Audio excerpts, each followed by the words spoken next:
Dua kali juara dunia World Superbike, Toprak Razgatlioglu pengen pindah ke MotoGP tahun 2026. Tapi ada kutukan yang menantinya. Apa sih? Kita bahas di Pirelli Ladies kali ini. Toprak Razgatlioglu sebenarnya sudah dibicarakan untuk masuk ke MotoGP tahun 2020 untuk membela Petronas Yamaha SRT.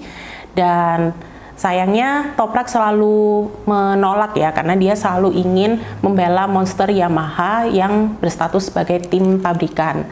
Nah, sekarang dia sudah menjadi juara dunia World Superbike 2 kali. Yang kedua ini dia raih bersama BMW ya, yang pertama bersama Yamaha. Dan ini membuatnya lebih percaya diri untuk masuk ke MotoGP tahun 2026 karena kontraknya dengan BMW akan berakhir akhir musim ini. Tetapi ada sebuah kutukan di MotoGP di mana juara-juara World Superbike yang pindah ke kejuaraan ini selalu meraih kegagalan ketimbang kesuksesan.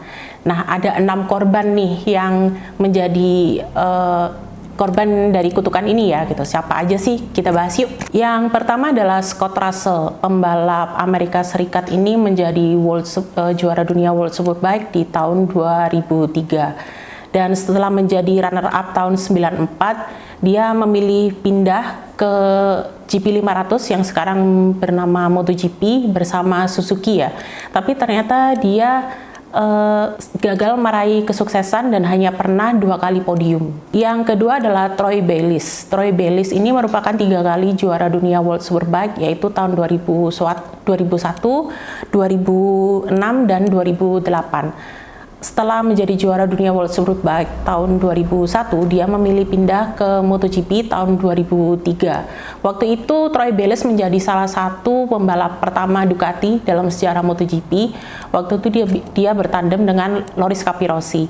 Sayangnya Troy Bayliss sulit ya untuk meraih kesuksesan di MotoGP. Akhirnya dia memilih pindah lagi nih ke World Superbike di tahun 2006. Nah, Troy Bayliss ini hanya pernah 5 kali naik podium ya di MotoGP dan meraih 1 kemenangan saja. Tapi kemenangannya di MotoGP ini walaupun cuma 1, merupakan kemenangan yang dianggap legendaris karena waktu itu dia balapan di MotoGP Valencia tahun 2006 membela Ducati sebagai pengganti Seneke Bernau yang cedera. Ternyata dia sukses meraih kemenangan. Yang ketiga adalah Colin Edwards. Colin Edwards ini merupakan juara dunia World Superbike tahun 2000 dan 2002 bersama Honda. Sama seperti Bayliss, dia memilih pindah ke MotoGP tahun 2003 bersama Aprilia. Tapi lagi-lagi kurang kompetitif sehingga akhirnya dia menerima tawaran dari Yamaha tahun 2005 untuk menjadi tandem Valentino Rossi. Sayangnya lagi-lagi Edwards merupakan juara World Superbike yang sulit kompetitif di MotoGP dan dia hanya pernah meraih 12 podium sepanjang karirnya di MotoGP, bahkan tidak pernah meraih kemenangan sebelum akhirnya memilih pensiun tahun 2014. Yang keempat adalah Neil Hodgson. Neil Hodgson ini merupakan juara dunia World Superbike tahun 2003 bersama Ducati. Dan setahun kemudian dia dipindahkan ke tim The Antin yang sekarang bernama Pramac Racing. Sama sekali tidak pernah menang, sama sekali tidak pernah podium, dan tidak pernah jadi juara dunia. Sekarang Neil Hodgson menjadi pandit MotoGP di TNT Sports. Yang kelima adalah James Toseland. James Toseland ini merupakan juara World Superbike tahun 2004 dan 2007. Waktu menjadi juara dunia tahun 2004, dia menjuarai kejuaraan tersebut bersama Honda dan menjadi juara dunia termuda sepanjang sejarah. Dalam usia 23 tahun, 364 hari.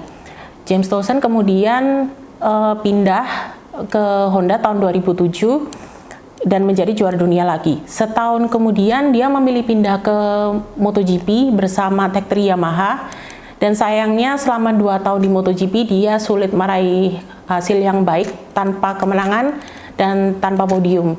Kemudian di tahun 2010 dia memilih pindah lagi ke World Superbike, tapi sulit tampil kompetitif dan bahkan sering didera cedera tangan sehingga akhirnya pensiun. Sekarang James Toseland menjadi pandit World Superbike dan menjadi musisi. Yang keenam alias yang terakhir adalah Ben Spies. Ben Spies ini merupakan juara dunia World Superbike tahun 2009 bersama Yamaha. Ben Spies ini merupakan salah satu pembalap Amerika Serikat yang terbaik ya, salah satu yang terbaik karena dia pernah 3 kali menjuarai EME Superbike yang sekarang bernama Moto America. Waktu tahun 2008 ketika dia masih membela Suzuki di EME Superbike, dia mendapatkan 3 wildcard di MotoGP dan hasilnya cukup baik. Hal ini sempat memicu gosip bahwa Ben Spies bakal pindah ke MotoGP tahun 2009 bersama Suzuki. Tapi ternyata dia mengambil keputusan yang cukup kontroversial dengan lebih memilih untuk pindah ke World Superbike bersama Yamaha. Ternyata keputusannya ini meskipun mendapatkan kritikan tajam ya waktu itu, ternyata dia berhasil menjadi juara dunia sebagai rookie setelah berkompetisi di trek-trek atau sirkuit-sirkuit yang sebelumnya belum pernah dia kunjungi. Nah, tahun 2010 dia akhirnya memilih pindah ke MotoGP bersama Tech 3 Yamaha. Cukup kompetitif juga sehingga dia diputuskan untuk pindah ke tim pabrikan Yamaha untuk menggantikan Valentino Rossi yang pindah ke Ducati waktu itu. Tapi sayangnya Ben Spies justru melempem ya selama membela tim pabrikan Yamaha ini, berada di bawah bayang-bayang Jorge Lorenzo, walaupun sempat menang di tahun 2011 waktu itu di Assen, Belanda. Tahun 2012, Ben Spies mengalami kecelakaan di Sepang, Malaysia, mengakibatkan cedera bahu yang cukup parah, sehingga dilepas oleh Yamaha ke Pramac Ducati di tahun 2013. Tapi sayangnya, di tahun 2013 tersebut, Ben Spies cedera bahunya semakin parah, sehingga dia memutuskan pensiun dini dalam usia 29 tahun. Apakah Toprak Razgatlioglu bisa mematahkan kutukan ini ketika dia benar-benar pindah ke MotoGP tahun 2026? Nantikan perkembangan beritanya hanya di Bolanet. Dadah!